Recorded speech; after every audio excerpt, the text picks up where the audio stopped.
Good morning students. देखिए हम 11वीं क्लास के कोर्स में चैप्टर नंबर 2 पढ़ा रहे हैं और इस चैप्टर का नाम है जीव जगत का वर्गीकरण। जीव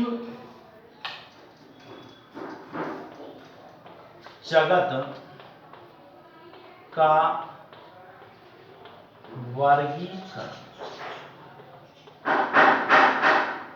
जिसे classification of organism kingdom, classification of organism kingdom कहा जाता है।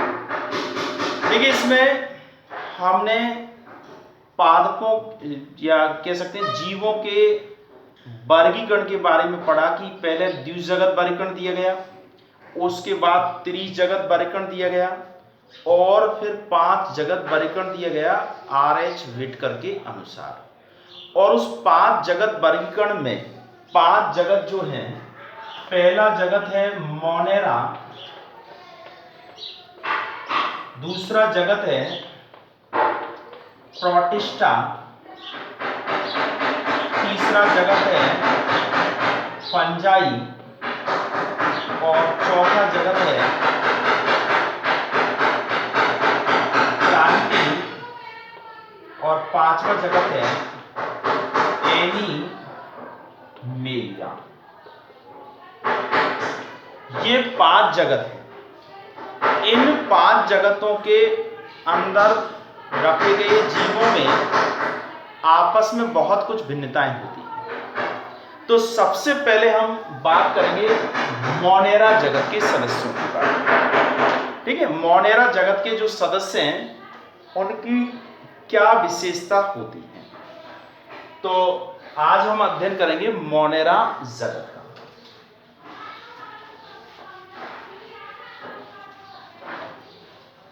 मोनेरा जगत जो है ये सबसे सरलतम जीवों को रखने वाले जीवों का जगत है। मोनेरा जगत सबसे सरल संरचना रखते हैं और इस मोनेरा जगत के अंतर्गत जीवाणु यानी बैक्टीरिया को रखा गया है, जीवाणु। और इसके अलावा इसमें रखे गए हैं नील हरित शैवाल, नील हरित शैवाल, जिनको ब्लू ग्रीन एल्गी कहा जाता है।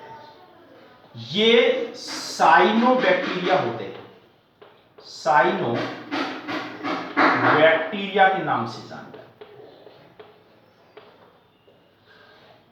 और इसमें माइको प्लाज्मा को रखा है, माइकोप्लाज्मा। तो इस तरह से 3 तरह के जो जीव हैं जिनकी संरचना समान यानी बहुत सामान्य होती है, उनको इस मोनेरा जगत के अंतर्गत रखा गया है। सबसे पहले हम बात करें जीवाणु। जीवाणु बहुत सामान्य शब्द है जीवाणु, जिसके बारे में आपने बहुत माध्यमों से सुना होगा, पढ़ा होगा कि ये जीवाणु होते क्या हैं। एज ए बैक्टीरिया, जीवाणु को क्या कहा जाता है? बैक्टीरिया।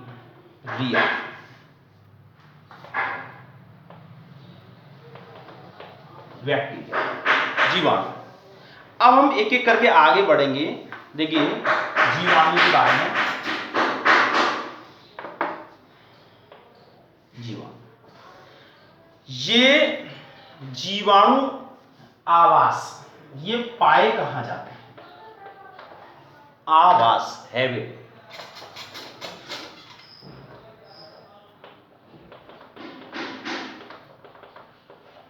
आवास। देखिए ये मोनेरा जगत के अंतर्गत आते हैं जीवाणु, ये बात आप जान चुके हैं। ये सूक्ष्म जीवियों में सर्वाधिक संख्या में पाए जाते हैं, यानी सर्वाधिक संख्या में होते हैं।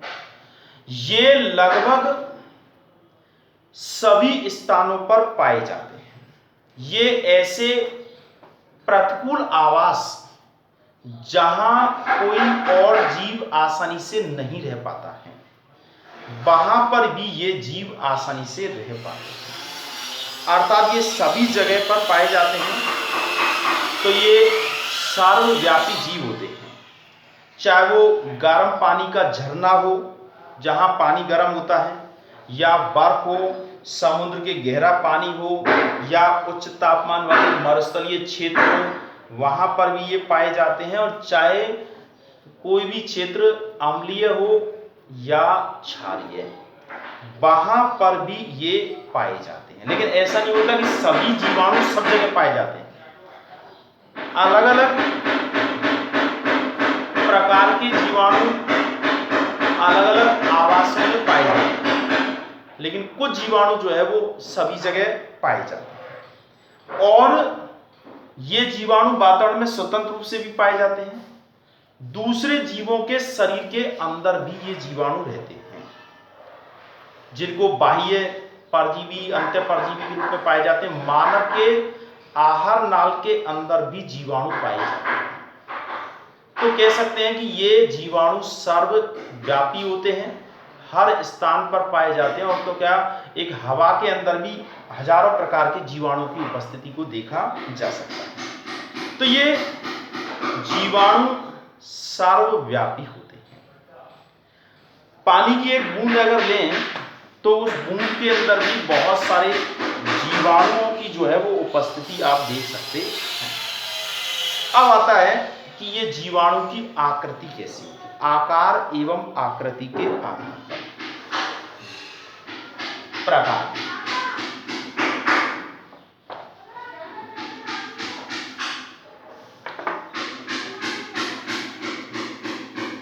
आकार एवं आकृति के आधार पर जीवाणुओं के प्रकार। आकार एवं आकृति के आधार पर जीवाणुओं के प्रकार। तो देखिए, इसमें ये कई प्रकार के होते हैं। सबसे पहले हमने दंडाणु। दंडाणु का मतलब होता है बैसिलस प्रकार के जीवाणु, बैसिलस।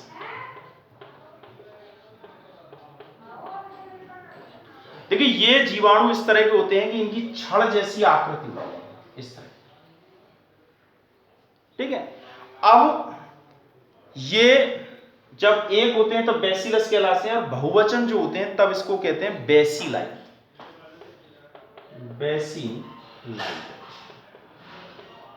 बैसिलाई बहुवचन के। देखिए, ये जीवाणु जो होते हैं ये अगर दो दो के जोड़े में है, इस तरह से, ये दो दो के जोड़े में, तो इन जीवाणुओं को कहते हैं डिप्लोबैसिलस। डिप्लोबैसिलस कहा जाता है। दो है तो डिप्लोबैसिलस। और अगर ये जीवाणु दो से ज्यादा अगर एक सीरीज में है, इस तरह से है, एक लंबी श्रृंखला के रूप में है, इस तरह से ऐसे, तो इनको कहा जाता है स्ट्रेप्टोबैसिलस। स्ट्रेप्टोबैसिलस कहा जाता है। ठीक है।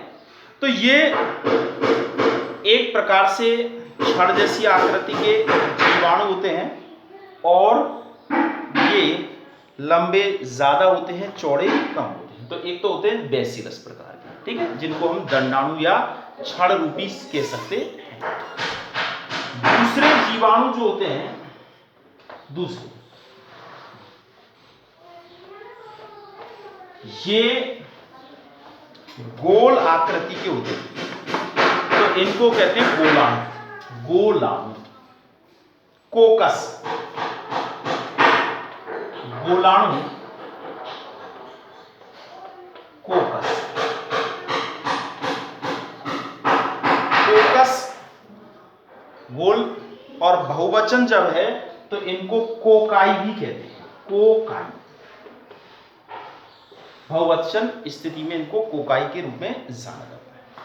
देखिए ये एकल रूप में हो सकते हैं, एकल रूप में होते हैं तो इसको कहते हैं माइक्रोकोकाई, और अगर दो दो के समूह के रूप में ऐसे तो ये कहलाते हैं डिप्लोकोकस।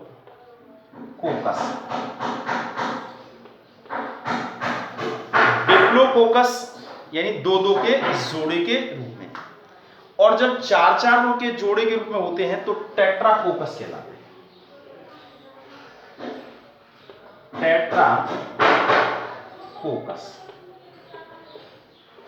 और जब ये एक लंबी श्रृंखला के रूप में होते हैं,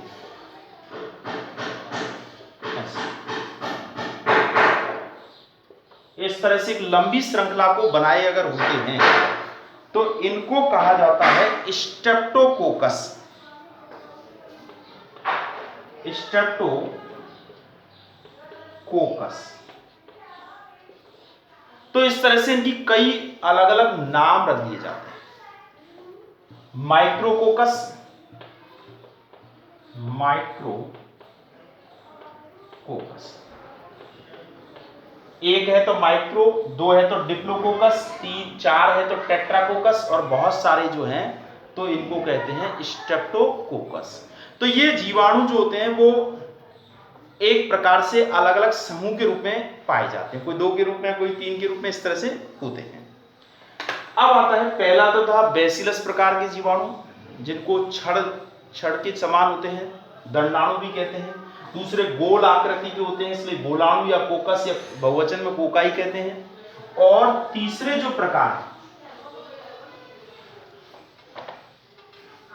जो प्रकार है वो है सर्पिल जीवाणु या कुंडलित जीवाणु। तीसरा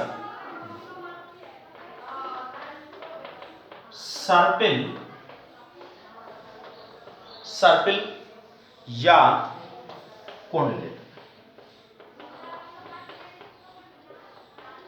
इसका एक दूसरा नाम और है स्पाइरिलम। स्पाइरिलम। ये जीवाणु जो होते हैं ये सर्पिल आकृति के होते हैं। देखिए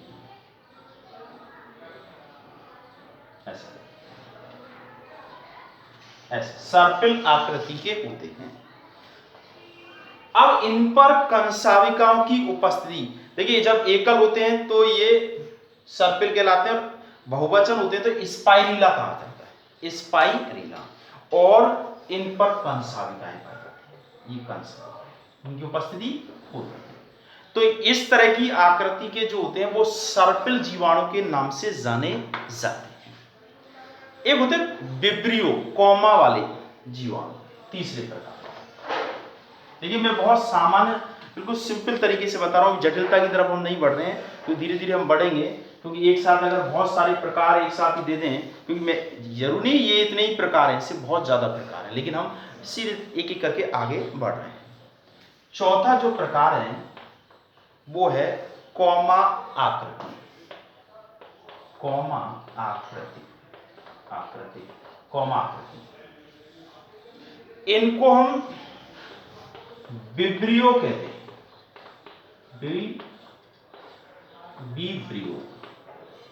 विब्रियो के नाम से इसको जाना जाता है।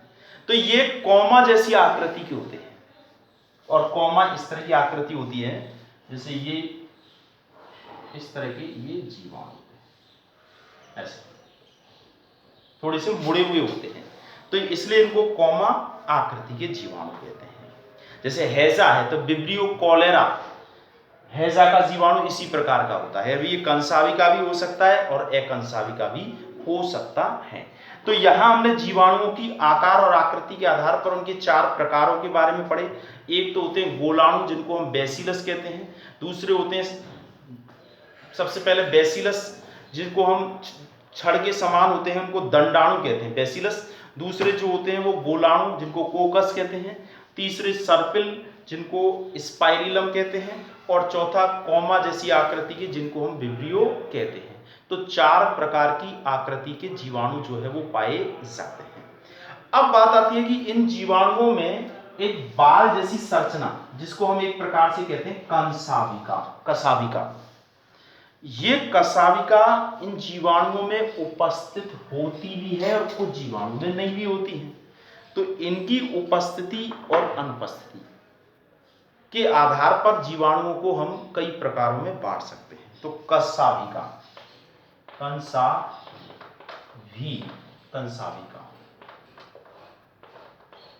अगर इसकी उपस्थिति है तो ऐसी स्थिति में जीवाणु को कहा जाएगा कंसावी जीवाणु, कंसावी जीवाणु। और अगर अनुपस्थिति है,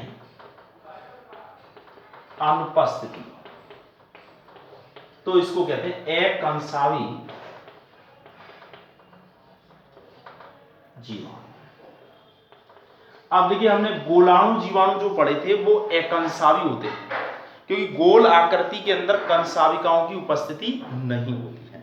लेकिन ये जो कह सकते हैं सर्पिल वाले या छड़ के समान जो जीवाणु होते हैं उनमें ये कंसाविकाओं की उपस्थिति कुछ में पाई भी जाती है, कुछ में नहीं पाई जाती है। अब देखिए जो कंसावी जीवाणु है, अगर उसमें एक ही कंसाविका है, जैसे मान लीजिए ये जीवाणु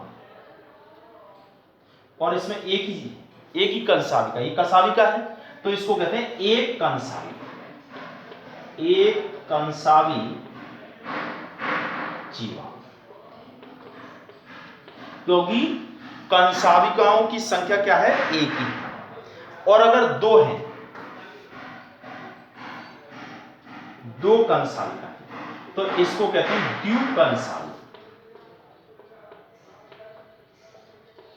जीवाणु, द्विकंसावी जीवाणु कहलाएंगे। और अगर एक गुच्छे के रूप में है, जैसे ये जीवाणु है और इसकी एक सतह पर बहुत सारे कंसाविका हैं जो गुच्छे के रूप में, तो इसको कहते हैं गुच्छ कंसावी जीवाणु, क्योंकि गुच्छे के रूप में होने की वजह से इसको कहेंगे गुच्छ कंसावी जीवाणु। और एक ऐसे जीवाणु होते हैं जैसे दोनों तरफ कंसाविका है, इधर भी और इधर भी है, तो इनको कहते हैं उभय कंसावी जीवाणु। अलग अलग नाम है अलग अलग तरह के जीवाणुओं के गुणों के। अगर जीवाणु इस प्रकार का है कि उसमें उसकी संपूर्ण सतह पर कंसाविकाओं की उपस्थिति है, जैसे ये जीवाणु है और इसके पूरे शरीर पर सब जगह कंसावी की उपस्थिति है, ये इस तरह की अगर ऐसी उपस्थिति है तो इसको कहते हैं परिकंसावी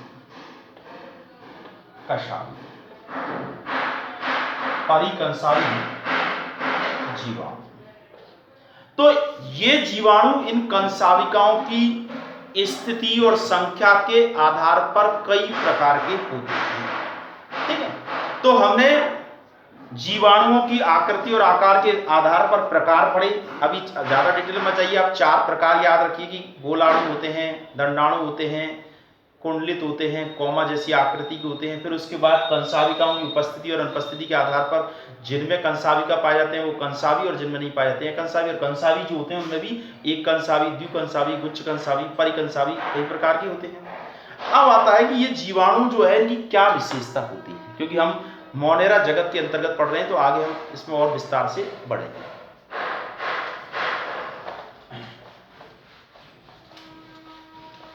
जीवाणुओं की विशेषताएं, जीवाणु है क्या, क्योंकि ये अभी तक आपने जीवाणु पढ़े बहुत हैं, लेकिन जीवाणु को डिटेल से एक आप अलग से टॉपिक के रूप में हमने नहीं पढ़ा। विशेष देखिए, जीवाणु की बहुत सारी विशेषता है। सबसे पहली विशेषता अपन कहें तो ये सबसे सरल संरचना वाले होते हैं और इनका व्यवहार बहुत जटिल होता है। आप समझ सकते हैं कि हमारे शरीर में कई रोगों के जीवाणु आसानी से प्रवेश कर जाते हैं, लेकिन उनके द्वारा हमारे शरीर की जो क्रिया विधि है उसमें व्यवधान पैदा कर जाता है, अर्थात ये जटिल होते हैं, जटिल क्रिया विधि जो है वो संपन्न करते हैं, इनका व्यवहार बहुत जटिल होता है। साथ में इनमें विभिन्न प्रकार की उपापचय क्रियाएं होती हैं और इनमें बहुत ज्यादा विविधता पाई जाती है, इसीलिए हजारों प्रकार के जीवाणु और विभिन्न प्रकार की नई नई बीमारियां जो हो रही हैं उनके जब जीवाणु की खोज करते हैं तो उनमें और विविध प्रकार के गुण देखने को मिलते हैं। तो इनमें बहुत ज्यादा विविधता पाई जाती है। इनमें विभिन्न अकार्बनिक पदार्थों से कार्बनिक पदार्थों के संश्लेषण करने की क्षमता पाई जाती है। अकार्बनिक पदार्थों से कार्बनिक पदार्थ बनाने की क्षमता पाई जाती है। और लेकिन दूसरे जीवाणु, ऐसे भी जीवाणु होते हैं जिनमें क्षमता नहीं भी पाई जाती, अर्थात कार्बनिक से अकार्बनिक और अकार्बनिक से कार्बनिक इनमें बनाने की क्षमता जो है वो पाई जाती है।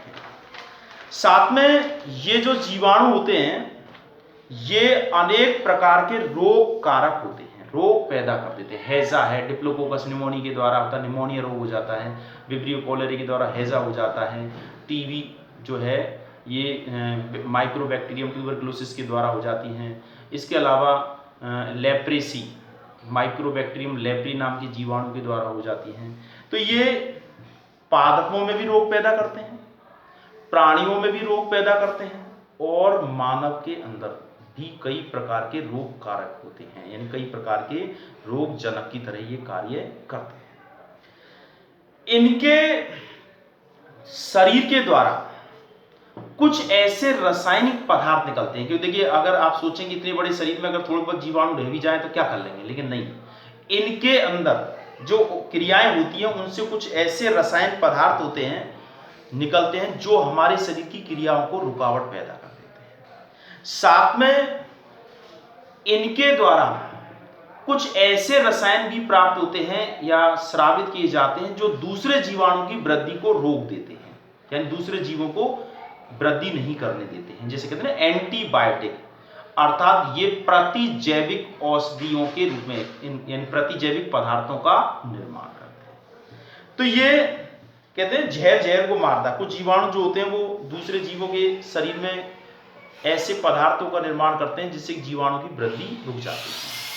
प्रतिजैविक पदार्थ, ये जीवाणु जो होते हैं ये वातावरण के अपमार्जक होते हैं, क्योंकि ये सड़ी गली चीजें, मल मूत्र यानी इस तरह की जो चीजें होती हैं, मृत सामग्री, उनको अपघटित कर देते हैं। यही तो कारण है कि अगर हम कोई भी चीज जमीन में डाल देते हैं, कई दिनों के बाद में वो चीजें अपघटित हो जाती हैं और एक प्रकार से वातावरण में मिल जाती हैं। तो ये जटिल पदार्थों को सरल पदार्थों में परिवर्तित करने की क्षमता रखते हैं। तो ये जीवाणु देखिए पॉलीथिन होती है, पॉलीथिन को ये जीवाणु अपघटित नहीं कर पाते, तो पॉलीथिन को ही बंद करना पड़ रहा है, जबकि और चीजों को क्या है ये अपघटित कर देते हैं, खाद के रूप में यानी सरल पदार्थों में परिवर्तित कर देते हैं। कुछ जीवाणु ऐसे होते हैं जो मृत अपशिष्ट पदार्थों से बायोगैस उत्पन्न कर देते हैं, गोबर गैस इसको कह सकते हैं, अर्थात एक प्रकार से ऊर्जा का उत्पादन भी करते हैं। तो ये जीवाणु जो होते हैं ये एक प्रकार से हमारे लिए फायदेमंद भी हैं। इनके द्वारा कह सकते हैं कई जीवाणु ऐसे हैं जिनसे हम खाद्य सामग्री भी तैयार करते हैं। ठीक है, तो ये जीवाणुओं की अपनी विशेषता है क्योंकि और सरल संरचना होती है। आगे हम और डिटेल में चलेंगे, यहाँ शुरुआत कर रहे हैं कि जीवाणु है क्या, क्योंकि मोनेरा जगत पढ़ रहे हैं।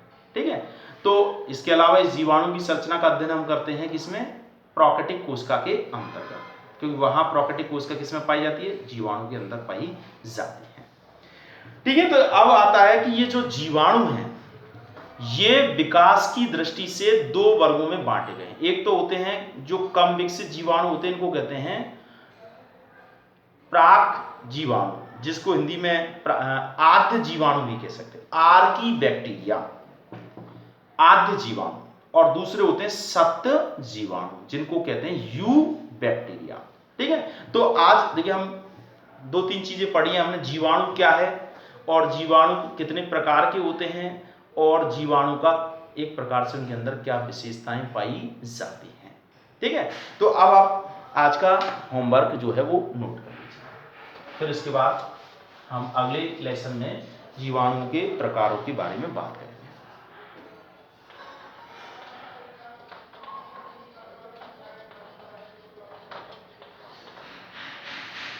देखिए अभी थोड़ा थोड़ा आगे बढ़ रहे हैं हम, एक साथ बहुत ज्यादा नहीं कर रहे हैं। क्वेश्चन नंबर 1, आकार एवं आकृति।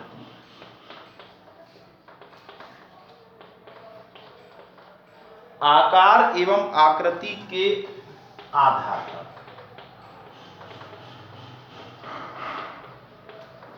जीवाणुओं के 4 प्रकारों का नाम लिखिए।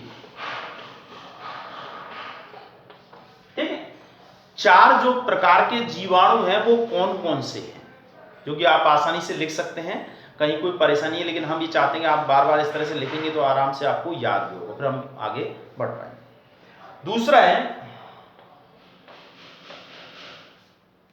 मोनेरा जगत में रखे गए जीवों का नाम लिखिए। ऐसे जीवों का नाम लिखिए जो मोनेरा जगत में रखे गए, यानी मोनेरा जगत के अंदर जो जीव रखे हैं, यानी उनके उदाहरण है। तरह से कौन कौन से जीवों को इस मोनेरा जगत के अंतर्गत रखा गया है। क्वेश्चन नंबर 3, जीवाणुओं की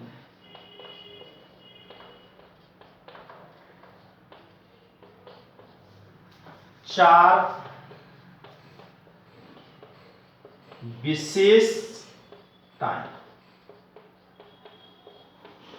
4 विशेषताएं लिखिए कि ये जीवाणु जो है वो किस प्रकार के होते हैं।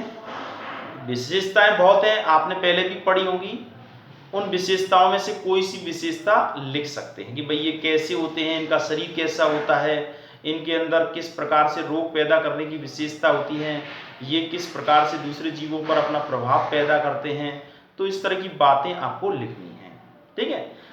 इनकी अभी हमने जीवाणु की एक प्रकार से आंतरिक संरचना का अध्ययन नहीं किया है कि जीवाणु की, क्योंकि अभी हम जीवाणु की संरचना नहीं पढ़ रहे, अभी हम पढ़ रहे हैं मोनेरा जगत के सदस्यों को पढ़ रहे हैं।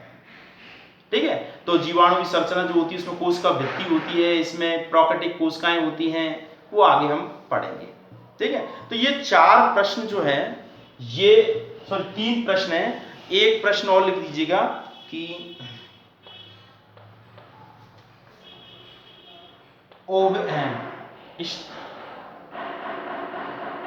एक प्रश्न लिखिएगा इसमें, परिकंसावी जीवाणु किसे कहते हैं।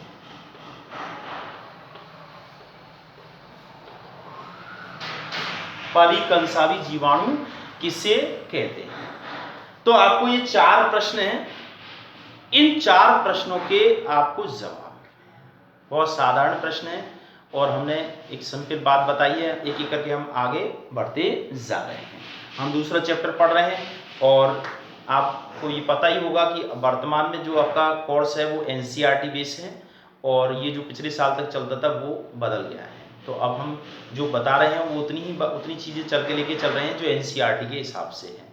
बताने को तो बहुत सारी चीज़ें हैं, लेकिन हम आगे एक एक करके टॉपिक बाई टॉपिक बढ़ रहे हैं, जिससे कि आप आसानी से उसको समझ सकें। ज़्यादा ज़रूरत से ज़्यादा चीज़ें भी कई बार क्या होती है, आपको भ्रमित कर सकती है। ठीक है, तो अब अगले लेसन में हम नई बात